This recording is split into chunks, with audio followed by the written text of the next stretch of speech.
The year 2020 has no doubt been a difficult year, more so for the business community in the face of the COVID-19 pandemic. The micro, small and medium-sized enterprises, MSMEs, have arguably faced the brunt of the economy as measures to mitigate against the spread of the novel coronavirus were put in place countrywide.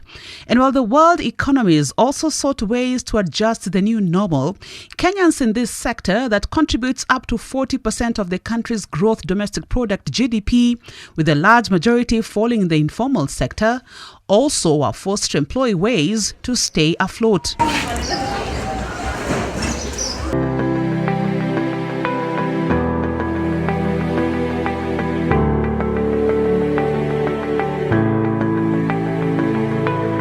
The Kenya Association of Manufacturers, KAM, estimates that there are about 7.41 million MSMEs in Kenya, out of which only 1.56 million are licensed and another 5.85 million are unlicensed. However, all these groups are dependent on financial institutions such as Family Bank, which has a special focus on MSMEs. As travel restrictions and lockdowns were put in place to contain person-to-person contact, a primary mode of spreading the virus, this meant a crunch in the travel and hospitality industry.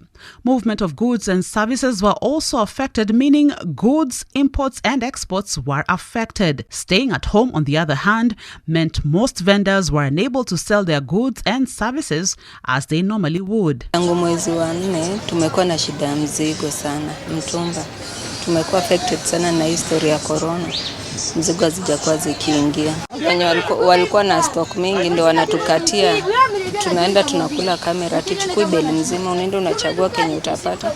Na imekuwa very expensive na unapata pieces kidogo na pesa mingi sana. Walikuwa wanakuja watu wengi kwa sababu ungekosa 1000 yako 5 ama 10 kama wakati wa kama Friday na Saturday na Sunday na Tuesday. But sasa hii biashara iko down, hata kupata 1000 inakuwa ni shida. According to Family Bank's head of retail, Simon Dongo, the COVID-19 pandemic in 2020 ravaged the small businesses in more ways than one. We had to quickly look at people even who are dealing with business in import and export business. Remember, the international market has been locked. Our customers, especially the mtumba dealers, the people who are dealing the spare parts, the people who are dealing with anything, call it import business, it was brought into a halt. Then what that meant, they had to close down their businesses and actually utilize the savings that they had for their daily upkeep. What that presented to the bank is a challenge around repayment of loans, accounts, transactions going down, the activities within our banking halls had to go down.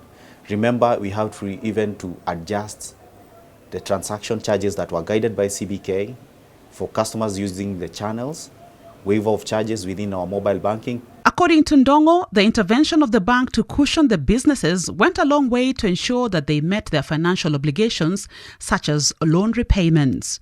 The government's announcement of stimulus packages and tax reliefs also sought to keep businesses on the grind. The bank has been strongly supporting this particular segment, especially within the SME and micro segment. One, we've come in to give them moral support. How? This is through our business club. We've had series of trainings and Zoom sessions to just show them how they're going to navigate this session, this period, building capacity and help them now develop sharper business, I can call it business acumen, in terms of being able to see when do I even resource. So we've done trainings in terms of human resource planning, in terms of the markets that they need to look at, in terms of even how to manage their daily financial transactions. That is one. Looking at it from the other angle, we've created a forum for them to network, see whether other opportunities within the business that I can actually tap into. The other thing is that you realize they've been having loans with us. So this is part of the team that I mentioned. Within the 16 billion, we've had to refinance, restructure, even give sort of a moratorium for them to navigate this particular COVID environment. Now, helping them to bounce back, it calls for us to do some considerations. One, refinancing. What does this mean? If you had some cargo at the port then we give you import duty financing. If you had some cargo that had come and you wanted now to buy more, then we give you working capital. So for us to kickstart your business, we had to inject some money. This is through the lending, and that's the activity that you've gone back on.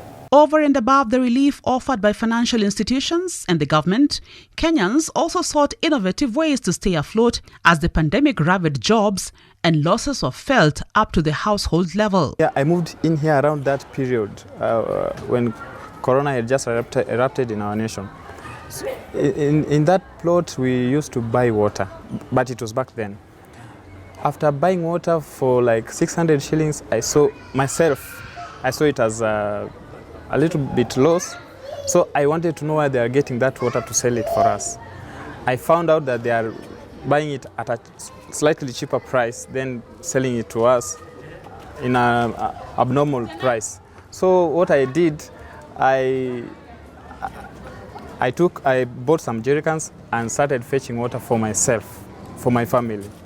I used to hire a cart, mkokoteni, then go fetch like 3 rounds. Then that's enough for us, like 3 or 4 days. Then with time again, neighbors were inquiring, where are you getting water? And we don't have water. Then I told them, if you want water, I'll sell you water.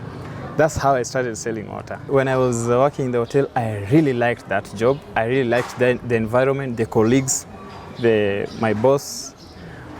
Now when things were transiting, when we were in that transitional period, I had again to evolve myself to do something that I like that again will make money for me. Ndongo, who directly deals with small and medium-sized businesses, says over and above financial waivers, Family Bank also undertook training and capacity building of traders in small businesses to ensure they manage their businesses innovatively, given the unique market challenges, and bounce back even more stronger.